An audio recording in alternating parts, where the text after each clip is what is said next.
Saludos, buenas noches. Noche del miércoles 25 de octubre. Quedan tan solo 2 meses para Navidad. Sí, cuando el verano todavía es un dulce recuerdo, bueno, pues las Navidades ya están a la vuelta de la esquina y es que los comercios, desde los más grandes hasta los más modestos, bueno, pues ya están preparando escaparates y en cuanto que pase difuntos, parece que, bueno, que ya vamos a tener el espíritu navideño con nosotros. Indicador para algunos de que la cosa fluye o va medianamente bien o vuelve a estar medianamente bien. Bueno, a lo largo del programa de hoy hablaremos de dinero, de empresas y de los profesionales que tienen que ver más directamente con ellos. Un programa, el de hoy, que ya comienza con la cabecera.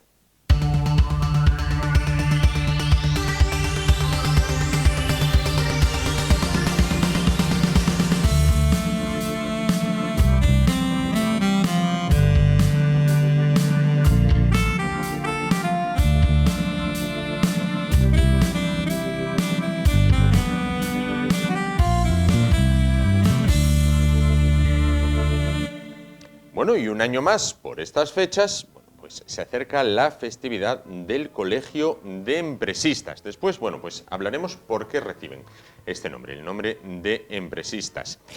Bueno, se acerca esta festividad que se va a celebrar, los actos centrales de la misma van a ser el próximo viernes 27 de octubre a partir de las 5 de la tarde en la Facultad de Economía y Empresa, en la Facultad de Económicas, en el campus del Cristo, más concretamente en el aula magna. Bueno, pues para hablar de estos actos, para hablar de la profesión, para hablar de los profesionales que integran el colegio y de cómo está el tema de aquí, de cómo está el tema del dinero de la manera más cercana, tanto para el contribuyente, para el ciudadano, como para la pequeña y mediana empresa y también para la grande, bueno, pues se encuentran esta noche con nosotros Isabel Menéndez, secretaria del Colegio de Empresistas. ¿Qué tal? Buenas noches. Hola, buenas noches, Juan. Y junto a ella, Gabriel García, vocal de comunicación del propio colegio. ¿Qué tal? Buenas noches. Buenas noches. Bueno, pues un año más, festividad del Colegio de Empresistas.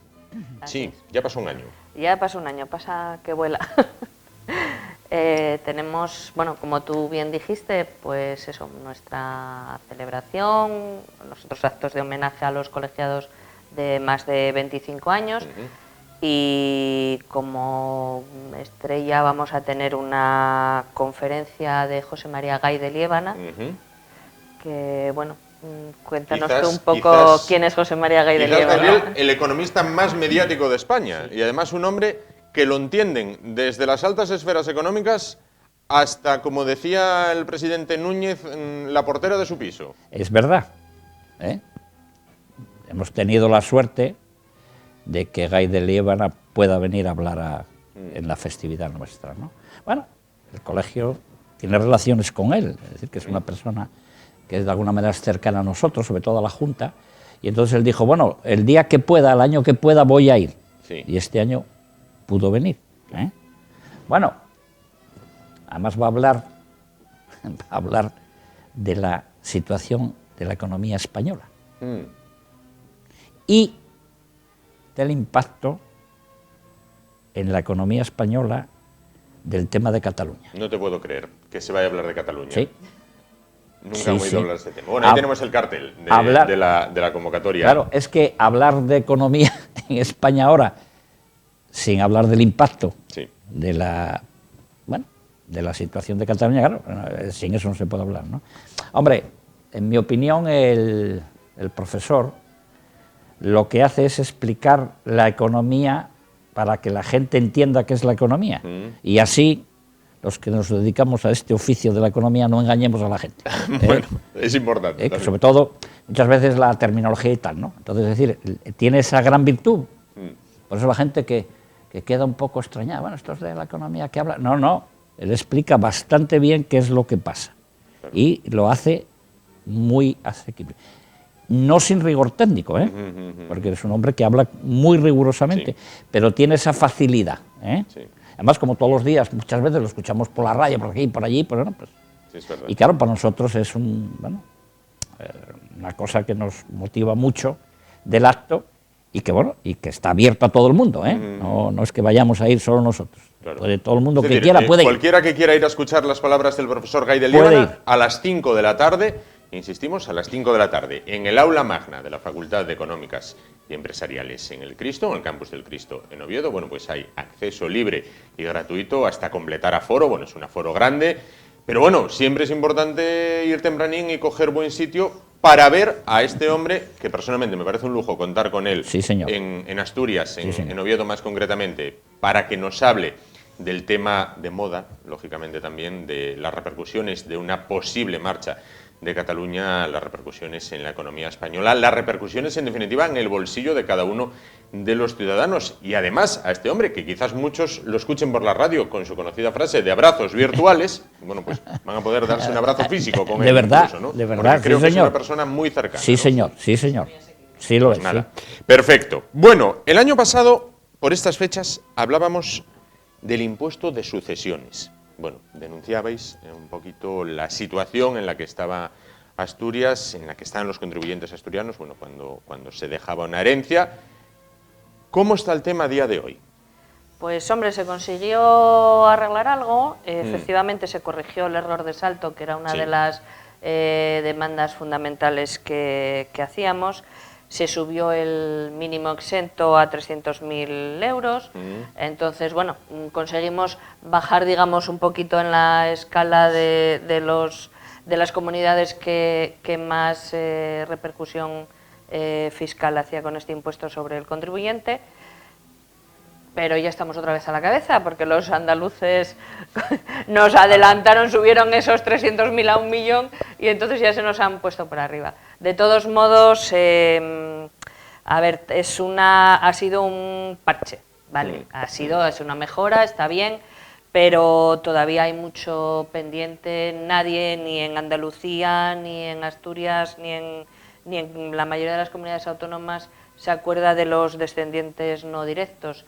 Y, hombre, yo creo que casi todos, casi en cualquier familia, hay algún miembro soltero que no tiene descendencia directa y, bueno, pues el hecho de que sus hermanos hereden, pues ya pierden todos estos beneficios, estas, digamos, reducciones fiscales y tienen todavía que tributar mucho. Entonces, si te entiendo bien, donde más se paga por recibir una herencia de todo el territorio nacional, Cataluña incluida, es Asturias. Sí. Pues sí, ahora sí. Volvemos otra vez. Volvemos a estar a la cabeza. Siempre a la cabeza. Al primer puesto. Volvemos otra vez al primer puesto. Claro. Bueno. ¿Qué temas han sido los que más os han preocupado, más consultas habéis recibido a lo largo de este año? Igual que el año pasado, bueno, pues ocurría esto con sucesiones, que bueno, se popularizó el tema, incluso hubo manifestaciones delante de la Junta General del Principado. Bueno, ahora parece que está adormecido el tema, pero bueno, ahí está, tal y como nos comentas. Seguimos siendo los que más pagamos a la hora de recibir una herencia, bueno, ese es el dato. Pero bueno, ¿qué temas este año son así los más? Bueno, asistimos ahora a una modificación que puede ser importante. Normalmente, el modelo 347. El modelo 347 es el modelo en que cada empresa, todas las empresas y todos los profesionales, cruzamos las operaciones. Yo digo lo que vendía mi cliente y mi cliente dice lo que me compró a mí. Y lo que hace la Administración Tributaria es cruzar y comprobar y decir, bueno, pues sí, si este señor declara que vendió 10.750 euros, a ver lo que dice el otro, ¿no? A ver si que diga 12 y entonces, bien, el cruce de datos. Bueno, esa declaración la presentamos en el mes de febrero. Bueno, pues la Administración Tributaria pretende que la presentamos en enero. ¿Y esto qué implica? Es imposible. Es imposible. Es imposible. ¿Por qué? Ya estamos. Es imposible. Claro que es imposible. Las facturas de diciembre, bueno, legalmente las facturas de diciembre por los servicios prestados, por ejemplo, a 31 los últimos días de diciembre, podían facturarse hasta febrero. Pero bueno, vamos a suponer que todo el mundo para cerrar el año cierra en ese momento y tal, y las hace. Normalmente, además en esa época que, bueno, están las Navidades también, están ahí, bueno, suponemos que el 12, el 15 empiezan a mandar las facturas. las empresas cerramos el IVA. Sí. Bueno, y una vez que cerramos el IVA, hay que verificar todo lo que compramos y todo lo que vendimos para declararlo. No tenemos tiempo, no hay tiempo material. Y no solamente es el problema de las empresas, es que, mira, en España, según datos de la Seguridad Social del mes pasado, de septiembre, hay un total de 2.870.000 empresas.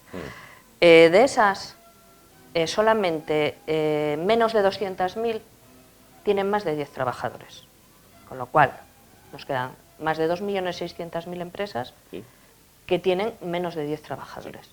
Entonces, esas empresas no tienen, en su mayoría de los casos, ni medios humanos, ni conocimientos, ni siquiera medios técnicos para poder realizar este tipo de declaraciones, con lo cual acuden pues, a los profesionales, como nosotros, a la figura del colaborador social, que somos quienes hacemos de intermediarios entre la administración y el contribuyente.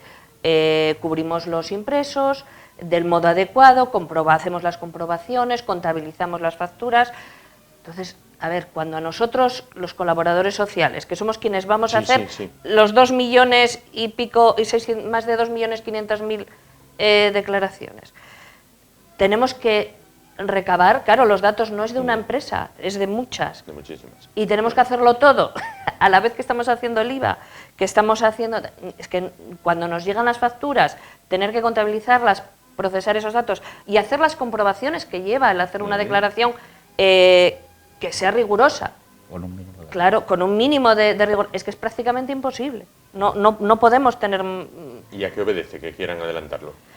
Pues no sabemos realmente. Un problema muy gordo que nos encontramos las empresas en general, sobre todo eso, la pequeña empresa, es que los legisladores se olvidan de que la gran empresa, las empresas de más de 50 trabajadores vienen siendo aproximadamente el 1 o el 2% del volumen de empresas nacional y, sin embargo, parece que solamente legislan pensando en esas empresas. Ya, claro. Y no reconocen que la problemática, la casuística y la operativa no tiene nada que ver y que la pequeña empresa necesita que la legislación se adapte un poquito a su funcionamiento.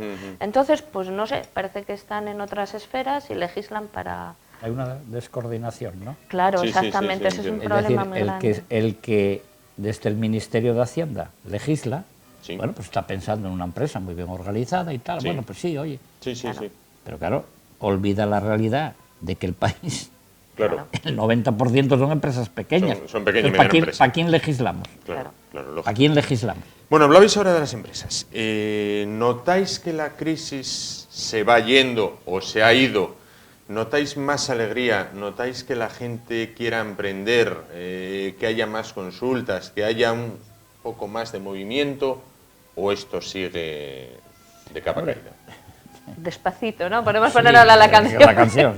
Hombre, Un poquito sí, pero despacito. claro, es que asistíamos a un proceso que no es que íbamos para adelante, es que íbamos para atrás. No estábamos ni parados, Ni íbamos parados. para atrás. Claro, no teníamos más que concursos. A ver cómo salvábamos aquella empresa, la otra, esta y tal. Claro, una empresa que pierde el 50% de su volumen, o hace un ajuste muy grande, o cerramos, ¿no? Hombre, esa situación ahora no la tenemos. A lo mejor todo el mundo que tenía que cerrar mal o bien cerró. Claro. Entonces ahora sí que bueno, en lo que yo veo y en lo que yo comento, sí que parece que se nota, parece que se nota algo. Hombre, volvemos otra vez al monotema.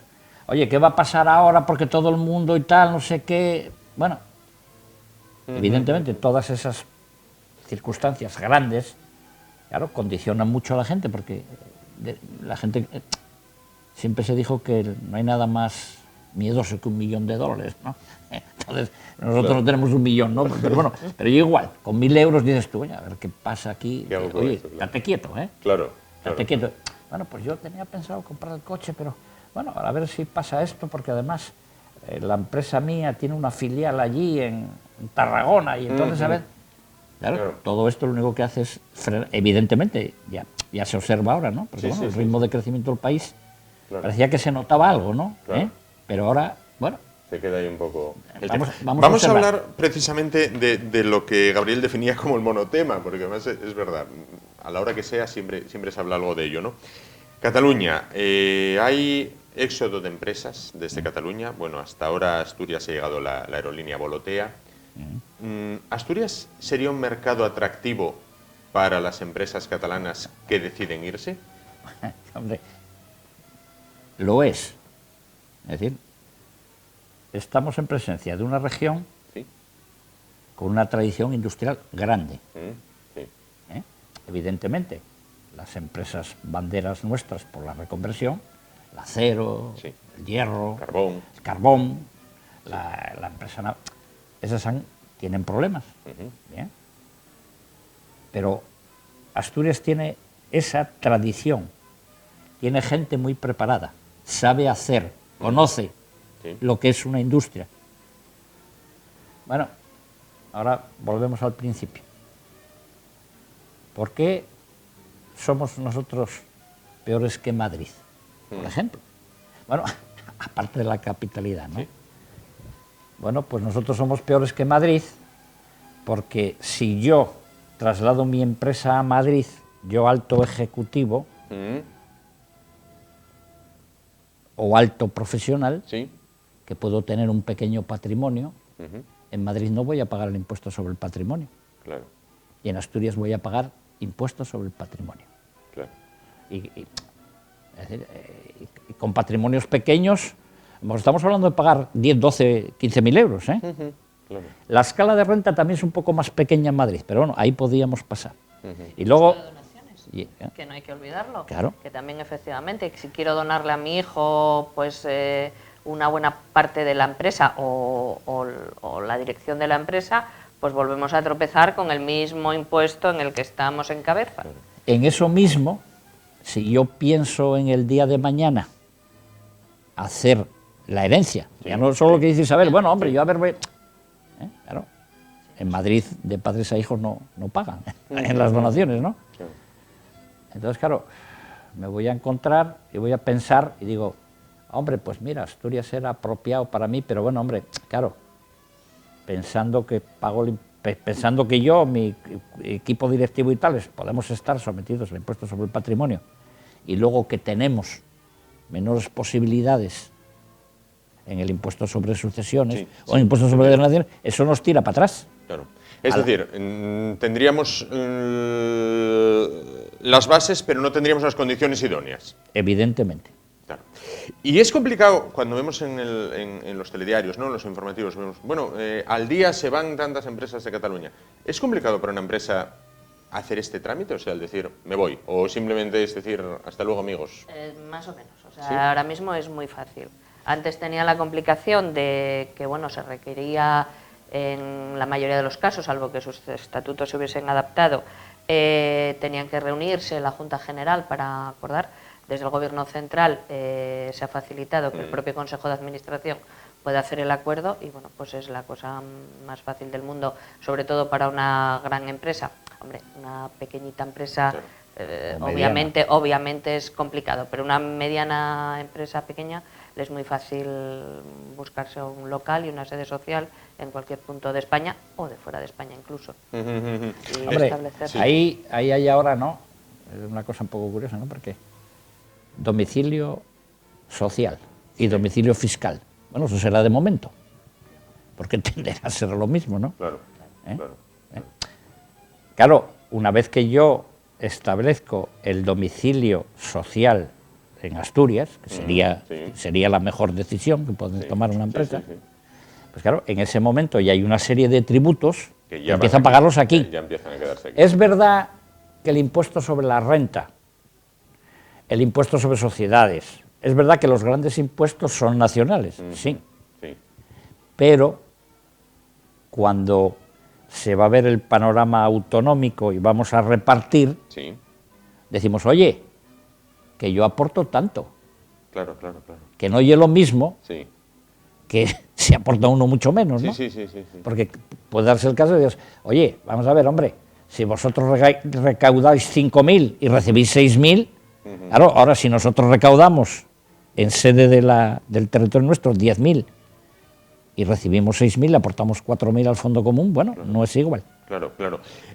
Un éxodo empresarial como este, supongo, devasta un territorio. No sé si mantenéis contacto con colegas vuestros de Cataluña que os puedan transmitir cómo es este éxodo empresarial.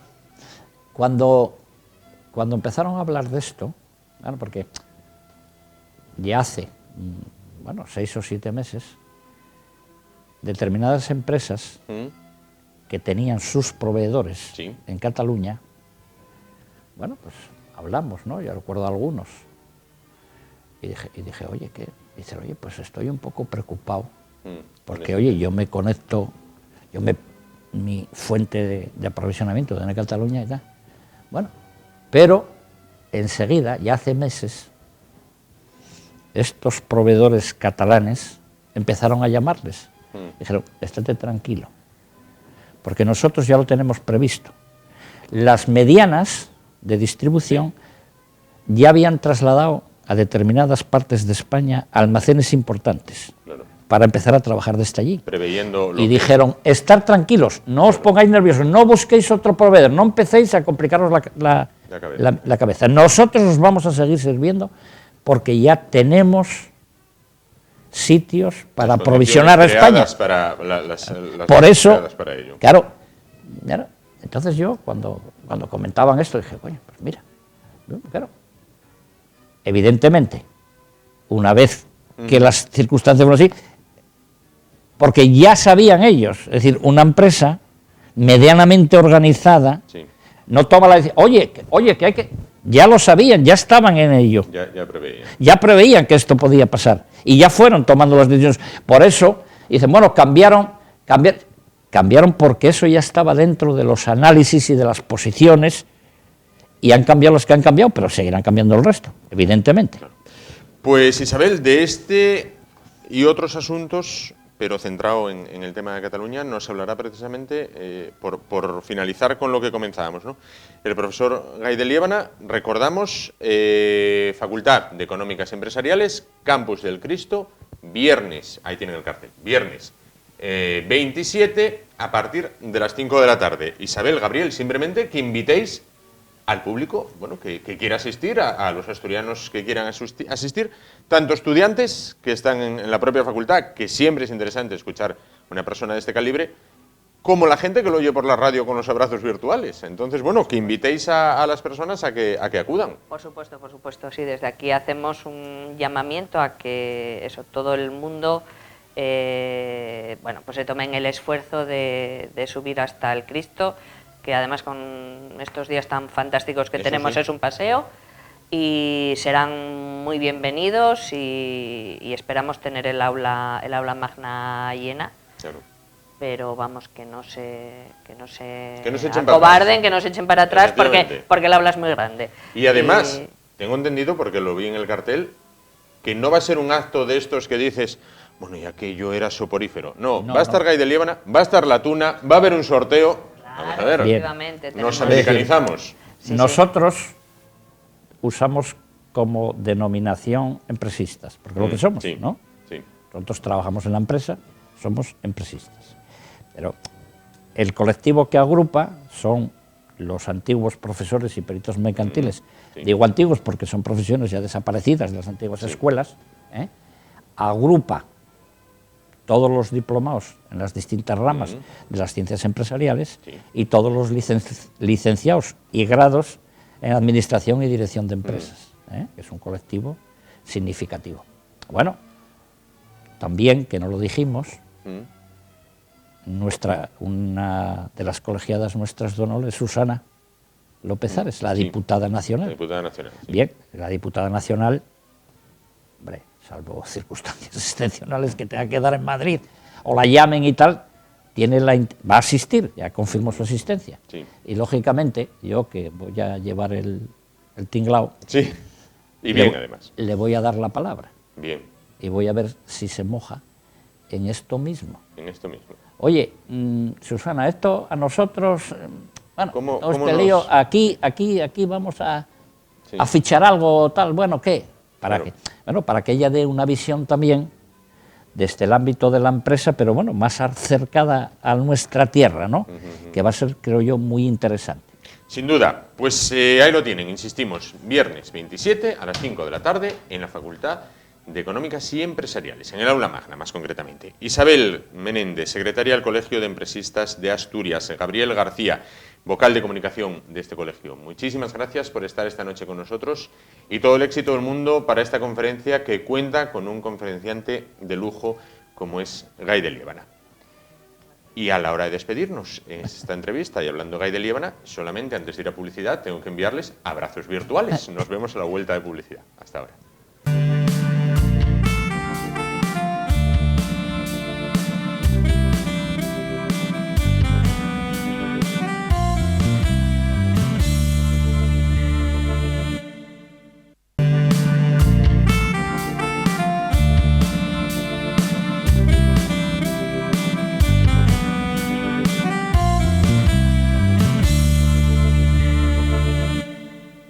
Bueno, continuamos. Oviedo, ya lo saben, es una ciudad de servicios. Sin embargo, no siempre fue así, no siempre fue todo así.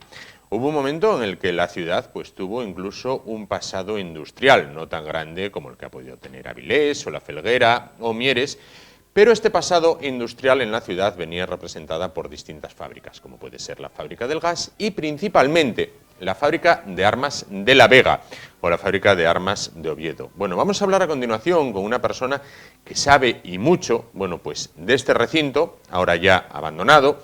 Ya saben que la producción se ha trasladado de manera conjunta a la fábrica de Trubia, de la que también habría que hablar. Bueno, pero vamos a hablar con una persona quizás de las que más saben acerca de la fábrica de La Vega. Se trata de Sonia Santacoloma. Ella es gestora de diseño industrial. ¿Qué tal? Buenas noches. Hola, buenas noches, Juan. Bueno, y autora de un libro que tenemos sobre la mesa que se llama Descubriendo los secretos de La Vega.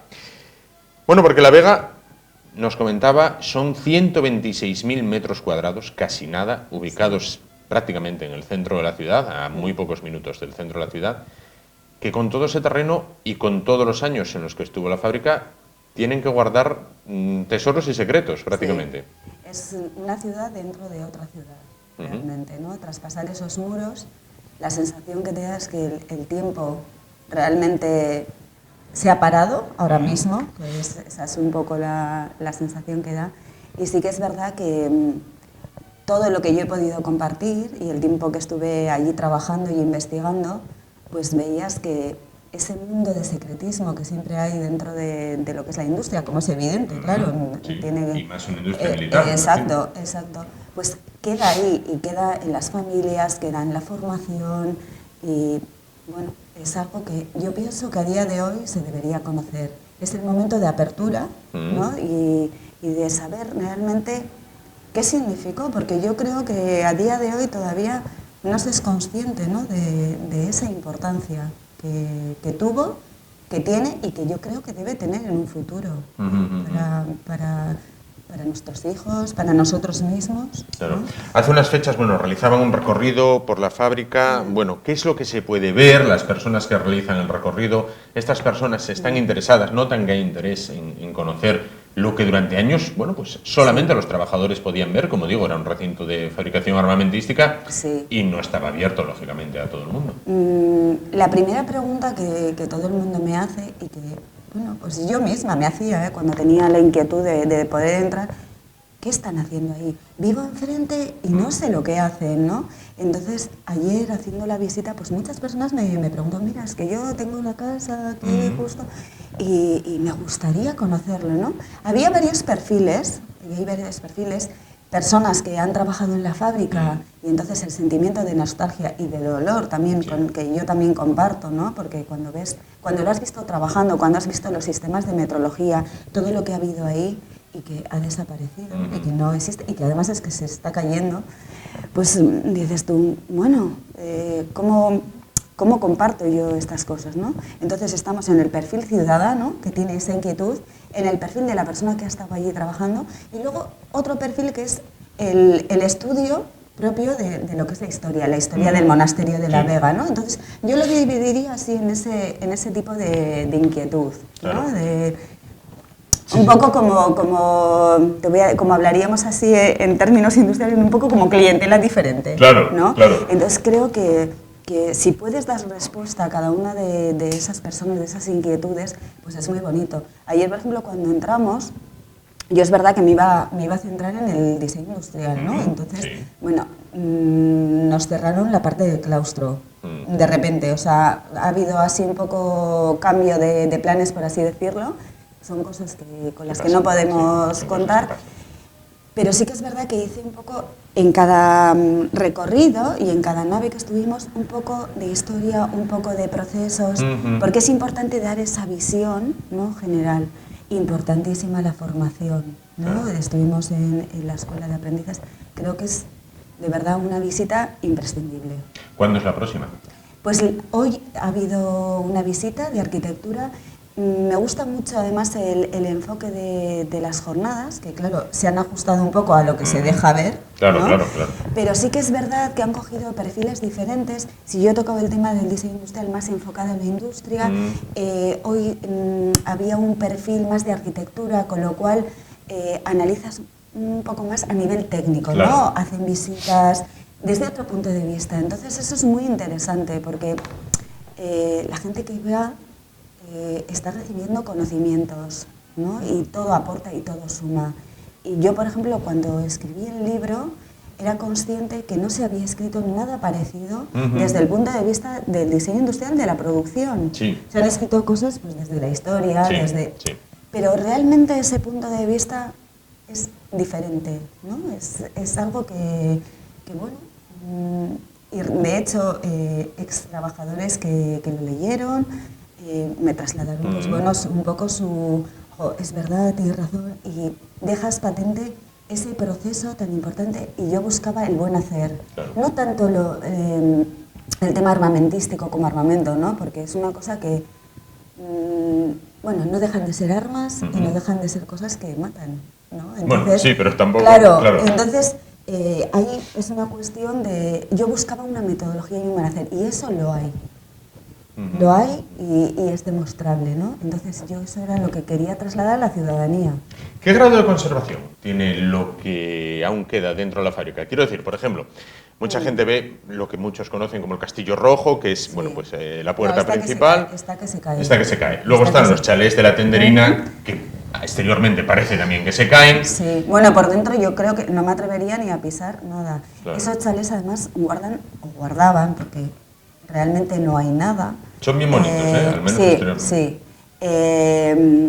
Ahí existían, piezas artísticas. Luego, por ejemplo, cada general o cada director y cada maestro elegía al aprendiz que destacaba en una disciplina determinada, y entonces ha habido obras, pues desde las maletas de cuero y tal. Todos esos chalés han estado llenos de obras de arte. A día de hoy no queda nada. Cuando dicen, por ejemplo, pues la biblioteca está que se cae. Hombre, está que se cae el edificio, pero los volúmenes no existen ya. Me sorprendió ayer en la visita en la Escuela de Aprendices que existe documentación, o sea, hay exámenes, hay cosas, y dices, bueno, ¿no? Que parece que es como que han dicho, venga ya, vamos a marcharnos y salir todos corriendo, ¿no? Entonces, bueno, pues... es un deterioro importante. Y yo, por ejemplo, entré, el trabajo lo realicé en 2001. En 2001 se cerró en el 2012. Pude entrar del 2001, entré después con Pablo Presa, con el último director, y el deterioro ha sido, ayer cuando entré, digo yo, madre mía, porque la vegetación se está comiendo todo. ¿Hasta qué punto, claro, los expertos pueden valorar a nivel de recuperación? Y cuanto más lo dejemos, va a ser peor. Claro. La ciudad está inmersa ahora, en el futuro de esos terrenos. El Ayuntamiento reclama defensa, que pertenecen a la ciudad. ¿En su opinión? Hay una parte que se está reclamando, que es lo que es la parte del camino, del monasterio, pero sí que es verdad que para mí deberían recuperarse todo para la ciudad. Quiero decir, habrá cosas que sean irrecuperables porque económicamente no se sostengan, y habrá que hacer una valoración. pero nos tenemos que dar cuenta que es un tipo de arquitectura tremendamente interesante, funcional, pensada para un trabajo, esa claridad que yo vengo de trabajar del mundo de la automoción ahora, en un edificio moderno, donde he estado trabajando con LEDs, y era una sensación de claustrofobia de vivir en la casa del Gran Hermano. O sea, tremendo, ¿no? Y dices tú, estamos apostando por unas arquitecturas y por un modelo que, Dios mío, dame estos edificios, dame esta claridad. Entonces, ¿posibles reutilizaciones? Pues mira, es tan grande el lugar que puedes apostar desde una ciudad universitaria. Tenemos un nivel artístico. Cuando yo estudio en el libro las enseñanzas, y digo, hay muchísima inmigración a nivel artístico. ¿Por qué nos vamos? Es que hay sitio para todo, para industrias creativas, para temas de tecnología, para temas de investigación. Tenemos una población, somos una población muy envejecida. Sí. Vamos, no se podía hacer incluso estudios de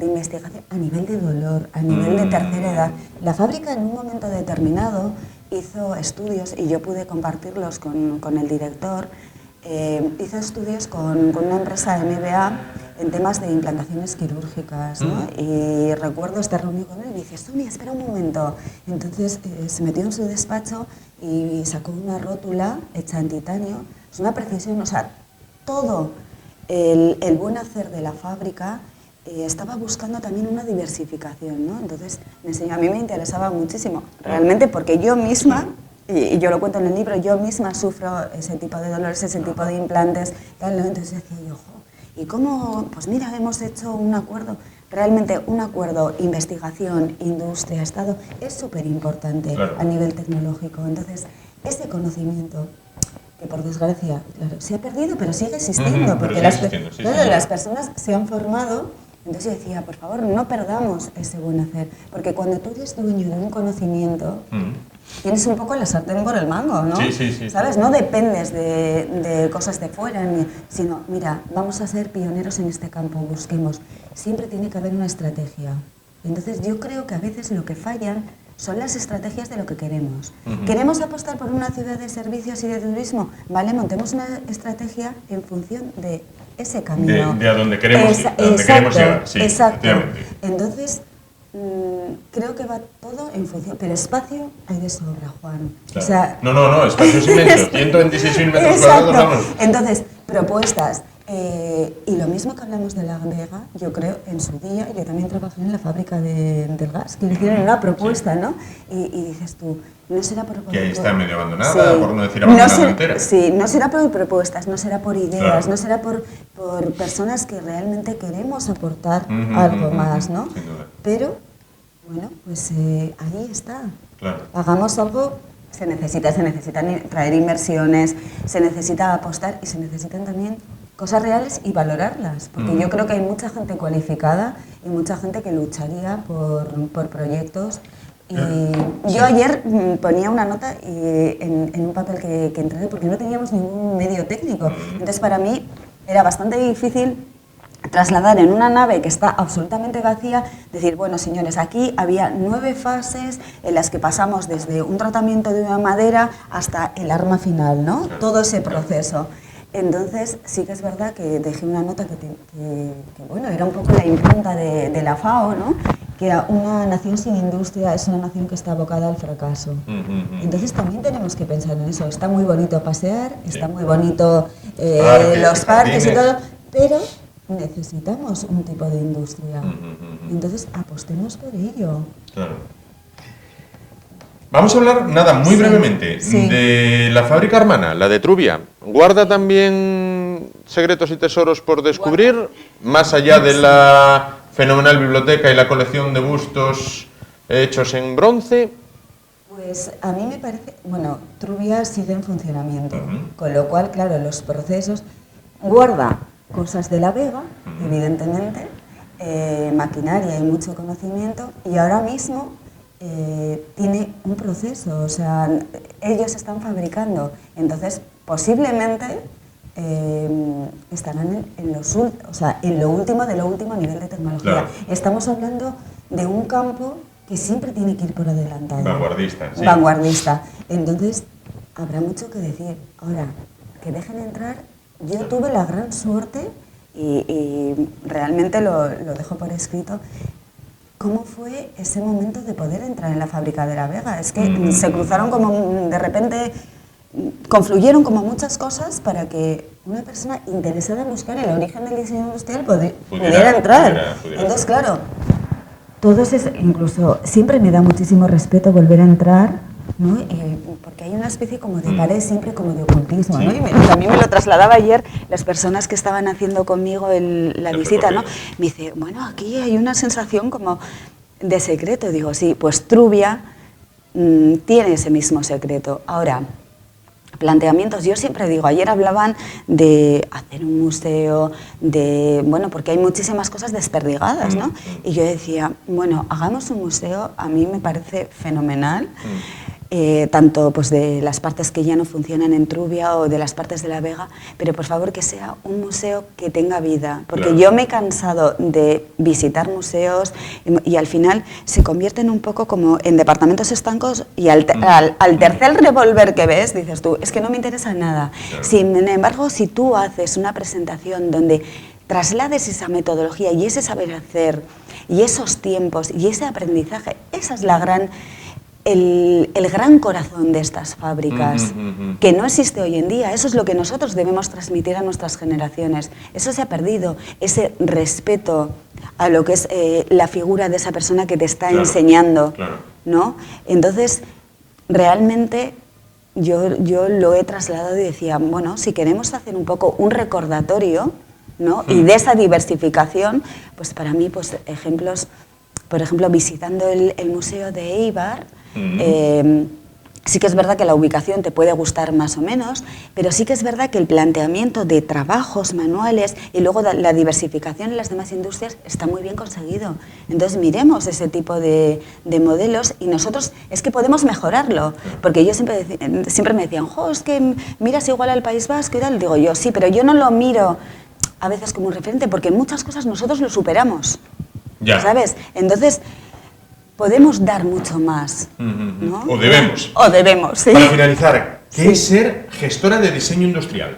Mira, las personas que nos formamos en esta disciplina, que habitualmente en otros países está incorporado ya en los planes de estudio, somos personas que nos dedicamos a diagnosticar, por hacerlo así como un lenguaje así coloquial, una especie de radiografía de lo que es la empresa, y asesoramos un poco en las mejoras que se tienen que hacer. No todas las soluciones vienen a lo mejor por una implantación de diseño, por una implantación de organización, ¿no? Entonces, mi labor ha sido, y he trabajado con sectores desde la madera, iluminación, galvanizadoras, ¿no? Y hemos hecho conjuntamente, es una reflexión conjunta de, bueno, ¿cómo estamos? ¿No? Y entonces, en mi primer libro, lo que no nos cuentan del diseño, hago una reflexión conjunta de mis vivencias como...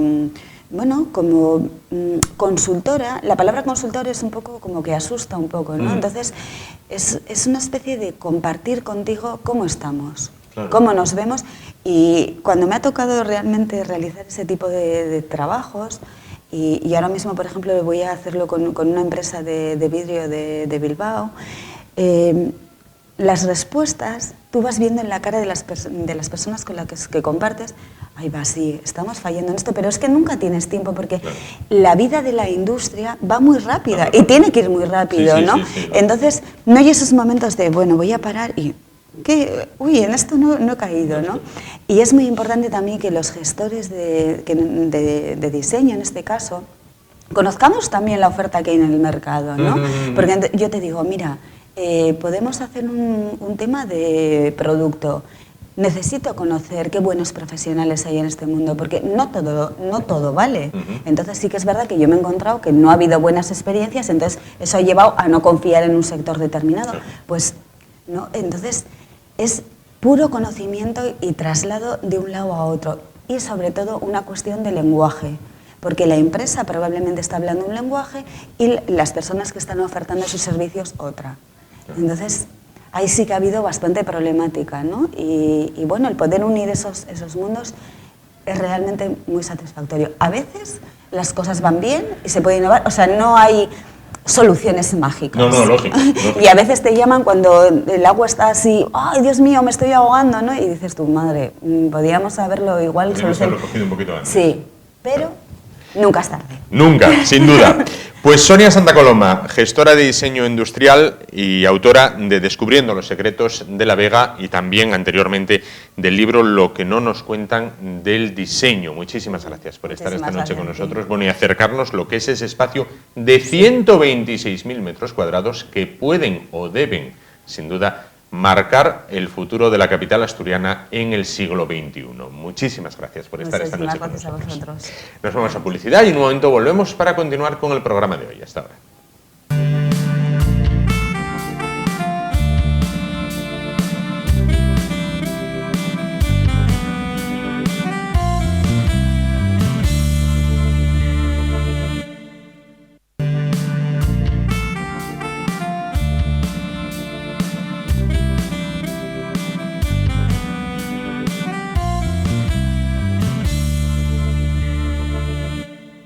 Bueno, pues continuamos. Vamos a continuación a darnos un paseo por la historia porque hoy se cumplen 100 años, se cumple por tanto un siglo, de la Revolución de Octubre de 1917 que encumbró al poder a los soviets en Rusia, en lo que por entonces era Rusia, y pasó a ser la URSS, la Unión de Repúblicas Socialistas Soviéticas. Paseo por la historia.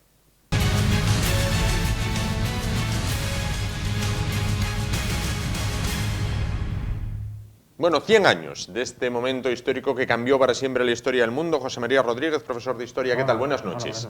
Bueno, cambió, tal día como hoy, la historia del mundo. Hace 100 años los soviets llegaron al poder en Rusia, por aquel entonces, ahora también Rusia, e instauraron la URSS, la Unión de Repúblicas Socialistas Soviéticas. Bueno, ¿qué condiciones se daban en Rusia para que, si entendemos por revolución, por definición, cambio radical, hubiera un cambio que acababa con una dinastía absolutista como eran los zares, hacia una dinastía política también absolutista como eran los soviets? Bueno, pues Rusia era un país con unas condiciones muy particulares. A finales del 19, principios del 20, era un país que llevaba siglos de retraso en todos los órdenes, con respecto al resto de países de Europa. Era el estado más extenso del mundo, uno de los más poblados, 120, 140 millones de habitantes, pero también el más primitivo y atrasado, como decimos, desde el punto de vista político, económico, social. Bueno, desde el punto de vista político, el sistema era una autocracia, algo más allá todavía que una monarquía absoluta, un sistema de poder omnímodo, total. En manos de los zares. En manos del zar, sí, de la figura del zar, en este caso Nicolás II, de los Romanov, que se había negado y ignoraba totalmente lo que era pues, un sistema parlamentario, una constitución, derechos y libertades. Bueno, pues gobernaba como se gobernaba en Europa hacía 500 años. Luego, desde un punto de vista social, era un país todavía mayoritariamente campesino, unos campesinos sumamente primitivos, analfabetos, que habían estado sometidos hasta hacía solamente unas décadas a un sistema feudal. Estamos hablando de finales del siglo XIX. Que bien, en 1917 ya no eran siervos, pero lo habían sido hasta hacía poco, como te digo. Existían ya obreros. Rusia era un país que había empezado con mucho retraso también la revolución industrial, pero bueno, ya había masas obreras significativas y que fueron protagonistas en la revolución, en ciudades como San Petersburgo o Moscú. Pero bueno, nada, Rusia estaba todavía muy lejos de compararse, de homologarse con el resto de potencias europeas, diríamos, pues eso, Francia, Alemania, Inglaterra. Dato curioso, cuando el zar era primo carnal de los reyes de Alemania, del Kaiser, por ejemplo, y de los reyes de Inglaterra. Sí, bueno, pues que eso era habitual y sigue siendo habitual entre las monarquías europeas. Quiero decir que no tomaba ejemplo de sus familiares. No, qué va, no. Rusia se mantenía totalmente al margen. Bueno, ¿qué lleva a Rusia a este hartazgo de la población y a rebelarse contra el zar? La Primera Guerra Mundial, esa sangría de muertos. Bueno, a ver, era un sistema que estaba fracasado en todos los sentidos. Solamente hacía falta algo, un acontecimiento externo que viniera a destapar sus miserias. Y eso ya vino, por ejemplo, cuando en 1905, una guerra contra Japón, una guerra en el Extremo Oriente, la guerra ruso-japonesa, que Rusia perdió aplastantemente, además contra una potencia que en aquel momento no parecía ser una potencia de primer orden, pero ya lo era, Japón, que nada, aplastó, derrotó navalmente y terrestremente a los rusos. Entonces, como reacción a aquella derrota, aquel fracaso, hubo unas primeras manifestaciones de protesta que fueron reprimidas brutalmente por los hombres del zar, por los cosacos, en San Petersburgo. Dispararon contra una multitud indefensa, causaron centenares de muertos, y eso provocó una primera revolución en 1905, que no bastó para derrocar al régimen zarista, pero ya fue un toque de atención. Sí. Un toque de atención que el zar no, digamos que ignoró. Es cierto que prometió cambios y reformas, pero al final esos cambios y reformas quedaron en nada. Hablo de 1905. Instauró un primitivo parlamento, una llamada Duma allí, pero era un parlamento títere en el cual el zar tenía siempre derecho de veto y lo ejercía. O sea que al final aquellas reformas quedaron en papel mojado. Y en esto llegamos a 1917 y comienza la Primera Guerra Mundial. Y Rusia participa ya en ella desde el primer momento. Pero claro, tiene enfrente a los alemanes.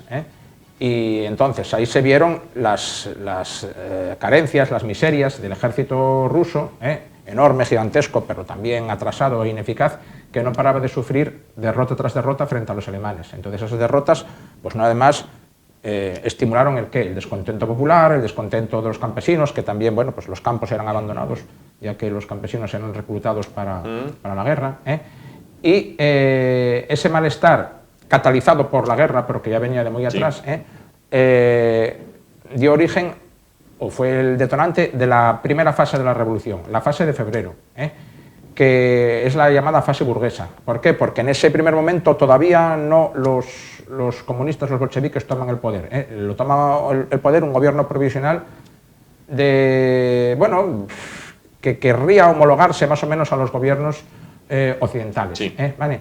Entonces, esa primera revolución de febrero del 17 es la que en 5 días derroca al zar. No lo asesina todavía, pero bueno, le hace perder el poder. El zar se le va la situación de las manos muy rápidamente y tiene que dimitir. Y le sustituye ese gobierno provisional que, bueno, pasa por varias manos también, y al final lo encabeza un abogado, un intelectual llamado Kerensky. Sí. ¿Y qué pasa? Y tú me dirás, bueno, y entonces Lenin, los bolcheviques... ¿Dónde aparece Lenin, Bien, los bolcheviques, los soviets? Lenin llevaba tiempo por ahí. A ver, Lenin era un activista revolucionario, lo mismo que Trotsky, lo mismo que Stalin. Los zares tenían una policía secreta que, bueno, reprimía, claro, a los revolucionarios. Ellos estaban en la clandestinidad. Lenin había huido. Y residió en Suiza, en Alemania, y entonces en este intervalo, él, por medio de los alemanes facilitan su regreso a Rusia. ¿Por qué? Porque Lenin era un factor de discordia, un factor que iba a llevar, sí, claro, el caos al Estado ruso. Sí. Entonces, bien, facilitan su regreso.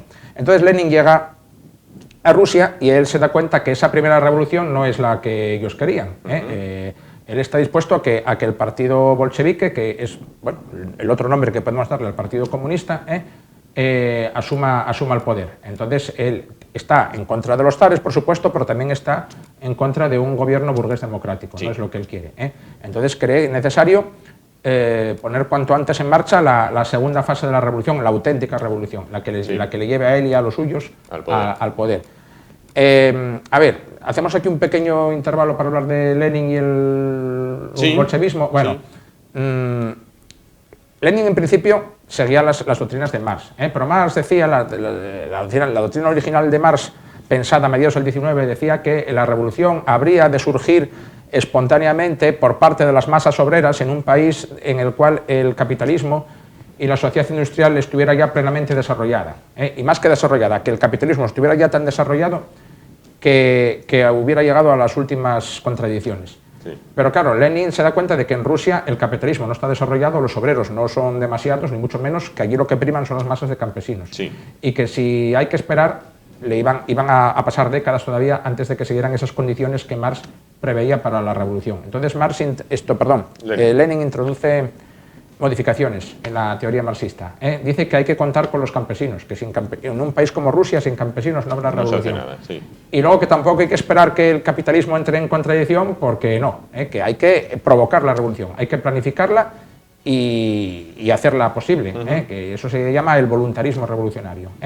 Y entonces sí, claro, él forma un partido muy minoritario, sí, pero es un partido de activistas, muy cohesionado, muy disciplinado, muy bien dirigido, que es el partido bolchevique.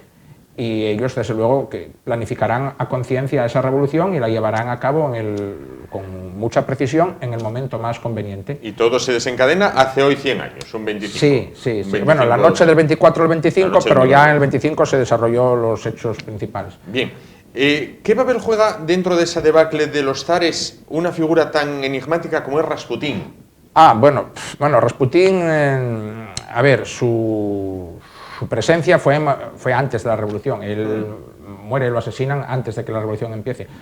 Fue un personaje que puso de manifiesto el descrédito, la pérdida de prestigio, la pérdida de confianza que la población terminó teniendo hacia sus zares. Personaje siniestro, pintoresco, no sé cómo decirte, un visionario, un caradura, un curandero, que conquistó la voluntad de la zarina y a su vez del propio zar también. Entonces, bueno, se llegó a decir que él tomaba decisiones allí en el palacio en los años críticos de la Primera Guerra Mundial. O sea, desacreditó a la monarquía imperial. De hecho, bueno, hubo una conspiración de nobles que después de muchos avatares y de intentos logró asesinarlo. Después de muchos intentos y muchos lograron al final, bueno, pues matarlo y después de darle de beber litros y litros de alcohol. Bueno, los soviets llegan al poder, pero no instauran una democracia. No, a ver, los soviets no son un invento de los bolcheviques, los soviets ya existían, eran comités espontáneos, consejos de obreros, marineros, soldados, algunos campesinos también, pero claro, hablamos de San Petersburgo, que ahí muchos campesinos no había, que espontáneamente realizaban las acciones directas en la calle, pero claro, enseguida Lenin y los bolcheviques se dan cuenta de que tienen que apoderarse de controlar esos soviets. Y Trotsky, que es el gran, digamos, ejecutor de los planes revolucionarios en la calle, logra eso, pues dominarlos y dirigirlos con un talento táctico muy bueno. Muy importante. Bueno, bien. Y entonces, en la noche, estamos en que entre marzo y febrero del 17, en San Petersburgo, bueno, ahora llamado Petrogrado, antes, en aquel momento llamado Petrogrado, ya no mandan los zares, ahora manda el gobierno provisional de Kerensky, y contra él van a dirigir sus ataques Lenin y los bolcheviques. Entonces planifican tomar el poder en los centros neurálgicos de San Petersburgo la noche del 24 y el día 25. Y sí, mediante golpes de mano, mediante ataques casi de comandos a los principales centros neurálgicos, el Palacio de Invierno, las estaciones de tren, los bancos, las centrales eléctricas, los centros de comunicaciones, telégrafos, correos, etcétera, pues dan esos golpes de mano los soviets armados con cócteles Molotov, con fusiles y tal. Ya te digo, compuestos por marineros, soldados, obreros. Colaboran activamente un barco de guerra amotinado, el crucero Aurora, que está todavía hoy allí en el centro de San Petersburgo, en el río, anclado en el mismo lugar donde desarrolló los hechos. Y bueno, prácticamente al cabo del día 25 la ciudad de San Petersburgo es suya. Que San Petersburgo podría ser hoy como Barcelona para Rusia. En lo físico y en lo psíquico. Los centros del poder, Moscú, San Petersburgo, pues como Madrid, Barcelona. Casi más todavía que Barcelona. Y en los 10 días restantes, digamos que ya toman el poder de los resortes en toda Rusia. Eso no quita para que con el tiempo surgiera una resistencia, una contrarrevolución, ¿no? Entonces, no todo acabó en esos 10 días de octubre. Tuvo lugar una guerra civil entre los bolcheviques, que ahora se llamarán a sí mismos rojos, comunistas, y los resistentes, los contrarrevolucionarios, entre los cuales había partidarios del zar, pero bueno, también había gente de otro índole, que eran el ejército llamado blanco. Una guerra que duró 3 años, una guerra crudelísima. Acaba de extenuar a Rusia, me imagino. Sí, claro, sí, que al final ganarán los rojos, gracias a su mejor organización. ¿Se desata después una oleada de terror, como pasa en otras revoluciones? Bueno, sí, no, el terror ya desde los primeros momentos, porque, claro, Lenin, las cosas como son, él desde el primer momento no está dispuesto a que Rusia sea una democracia, él está dispuesto a que Rusia sea la dictadura de ese nuevo partido liderado por él, el partido bolchevique, que pronto pasará a llamarse comunista. La palabra bolchevique cada vez va quedando más arrinconada, Y sí, en 1918 más o menos se adquiere la denominación oficial, que es PQS, Partido Comunista de la Unión Soviética, y va a ser el partido único, y toda la vida política. En síntesis, cambian un zar blanco por un zar rojo. Bueno, si quieres llamarlo así, sí. El poder es más, absoluto. Más quien de verdad le dio tiempo a manifestar ese poder absoluto, nímedo, caprichoso, brutal, ya fue Stalin. Bueno, hablaremos posteriormente sí, bueno, de sí, da él. ¿Qué tiempo, pasa sí. con la familia imperial? A ver, la familia imperial había quedado apartada del poder ya en los primeros días de febrero. Bueno, bien, pues lo más sensato hubiera sido que hubiera huido de Rusia, pero no lo hizo. Entonces, en un momento dado, son capturados por los bolcheviques, durante un tiempo se les mantiene con vida, pero luego, pues, no sé si fue en 1918, 19, por ahí, a lo largo de la guerra civil, en un momento dado son ejecutados. ¿Todos? Todos, sí, el zar, la zarina, su esposa, las 4 hijas y el pequeño príncipe heredero zarevich también. Tal, bueno, pues eran esos 7 personas. ¿Asesinados a sangre fría? Sí, ellos ejecutados, estaban custodiados en un palacio, en una casa en el campo y tal, y un día ya decidieron que nada, que los iban a ejecutar, esto es. La revolución esta bolchevique de 1917 es germen y modelo de otras revoluciones a lo largo de la historia. ¿Se copia este modelo revolucionario en otros países tan alejados como puede ser Sudamérica, Asia? Sí, es que quizás la mayor... ¿Crea escuela quizás la mayor trascendencia que tuvo la revolución soviética fue que constituyó el espejo en el que se miraron movimientos revolucionarios, casi todos también comunistas, ¿no?, de otros países del mundo en algún momento. Y bueno, sí, la toma del poder de los centros decisivos de un país, de una ciudad, por parte de una minoría muy decidida y muy organizada, pues sí, eso creó escuela. Y luego toda la serie de comités, de organismos que se crean y tal, pues lo mismo. Luego también la represión también, por supuesto. Claro. Hablando de esa represión, Lenin, gobierna durante unos años, Lenin muere y se desata una lucha por el poder, una lucha interna de la que vence Stalin. Esto es. Sí, a ver, ahí, mientras Lenin vivió, pues él tuvo en su mano, a última hora que estaba enfermo, ¿no?, pero bueno, los resortes del poder. Lenin tenía una figura carismática, había gente ahí muy válida y muy capaz, como Trotsky, por ejemplo. Pero también estaba en la sombra, siempre agazapado en segundo plano, pero esperando su ocasión, la figura de Stalin, ¿no? Entonces, cuando Lenin muere, se desata ahí durante 3 años una lucha despiadada por el poder, en la cual Stalin va ganando puntos y va arrinconando, en un primer momento arrinconando políticamente, luego ya, poco después, ya ejecutando físicamente a sus posibles competidores que le podían dar sombra, Kamenev, Zinoviev, y luego ya el propio Trotsky, que Trotsky también era una figura de mucha envergadura, pero claro, no cabe duda que era el que le podía disputar a Stalin el poder y el protagonismo. Entonces Trotsky primero fue expulsado del partido, luego, primero despojado de sus cargos dirigentes, que además Trotsky había sido el artífice del Ejército Rojo, ni más ni menos, ¿no?, el cerebro militar del Ejército Rojo. Entonces Trotsky es expulsado de sus cargos, luego expulsado del partido, luego desterrado dentro de la propia URSS, luego expulsado de la propia Unión Soviética, se refugia en México y años más tarde, pues Stalin, que era un paranoico de mucho cuidado, que desconfiaba de todo el mundo, hasta incluso expulsado, pues ordenará a un agente español, por cierto, que lo asesine. Ramón Mercader, que lo asesina con un piolet. Sí. Bueno, por otra parte, se desata también cualquier atisbo de reacción, utilizando las propias palabras de los bolcheviques, la reacción, cualquier tipo de oposición, es sofocada violentamente, ¿no? No hay contemplaciones. No, es un régimen totalitario.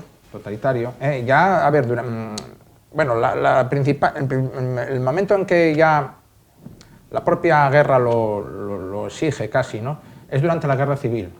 Es una guerra casi, digamos que sin prisioneros. Entonces, todo aquel que duda, ¿vale?, es acusado de ¿qué? De ser llamado blanco. Para blanco era ser contrarrevolucionario, y ahora ya merecedor, pues eso, de la pena máxima y tal. Pero bueno, luego ya lo que fue, digamos, la verdadera represión brutal, masiva, en la cual las víctimas se cuentan por millones, es ya con Stalin. ¿Cómo cuántas muertes se atribuyen a Stalin? Es que son, no sé, incontables. Vamos a poner decenas de millones, pues igual. Decenas de millones. Puede que sí. Nada. Si contamos las muertes directas, más las muertes por hambre, más las muertes debidas a las penurias, a las deportaciones. Y el pueblo ruso... En todo el periodo en que Stalin estuvo en el poder, que estuvo desde 1927 hasta 1953, que fue cuando murió. Un cachín. Bueno, y el pueblo ruso, el pueblo llano, pasa del padrecito zar al padrecito Stalin. Bueno, para muchos casi no, sobre todo para los campesinos, que yo qué sé si algunos notaron mucha diferencia después de todo. En fin, su condición no mejoró. Hubo un momento ahí en que algunos lograron ser propietarios de sus propias tierras y tal, pero eso no se les permitió tampoco. Hubo una etapa ahí en la cual Lenin calculó que había que permitir un periodo transitorio de capitalismo limitado, la llamada nueva política económica, para sacar a Rusia del pozo económico en el que estaba, pero bueno, luego ellos mismos cortaron con eso. Claro. Creían que, desde el punto de vista ideológico, que no era admisible. Y para finalizar, todo esto dura, el sistema soviético, hasta la década de los 90, donde ya todo se colapsa y la URSS se viene abajo. Sí, casi al mismo tiempo que el imperio soviético se derrumba. Fue todo un proceso casi paralelo. Se derrumba el telón de acero también, el sistema comunista también se viene abajo en los países satélites de la Europa Oriental, y entonces todo colapsó. Bueno, pues un pasaje por la historia, tal día como hoy, 100 años de la revolución que aupó a los bolcheviques al poder, que acabó con Rusia y donde nació la Unión de Repúblicas Socialistas Soviéticas, la URSS. Bueno, pues José María Rodríguez, muchísimas gracias por estar con nosotros esta noche, por acercarnos lo que ha sido quizás uno de los momentos más importantes de la historia del siglo XX. Nos vamos a publicidad. Y en un momento, bueno, pues vamos a pasar de hablar de la revolución que acabó con una dinastía imperial a hablar de los premios Princesa de Asturias, de los cuales, bueno, pues vamos a recoger una parte, bueno, pues no tan vista como la que hemos visto en los telediarios hasta ahora.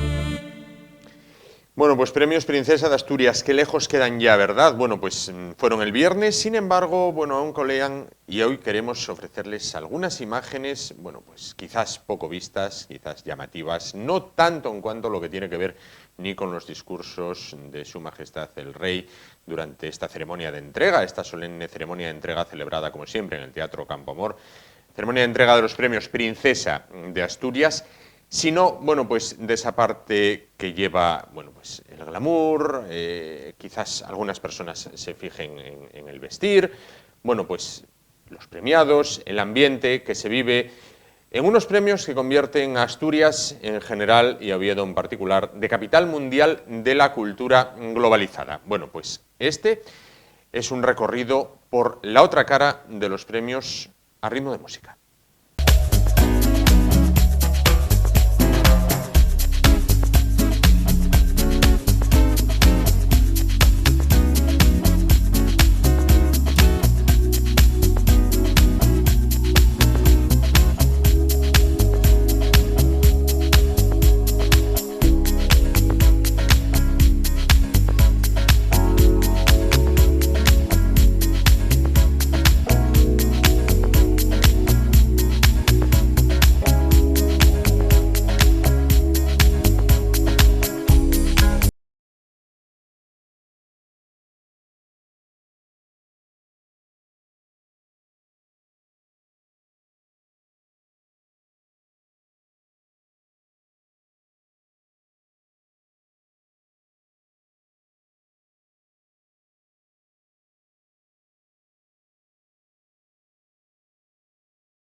Y con los premios Princesa llegamos al final del programa de hoy. Nos vamos como comenzamos, hablando de la festividad de los empresistas, que como les decimos, se celebra el próximo viernes 27 con una conferencia a cargo del mediático economista José María Gay de Liébana. Dará una conferencia, como decimos, en el aula magna de la Facultad de Económicas y Empresariales del Campus del Cristo en Oviedo.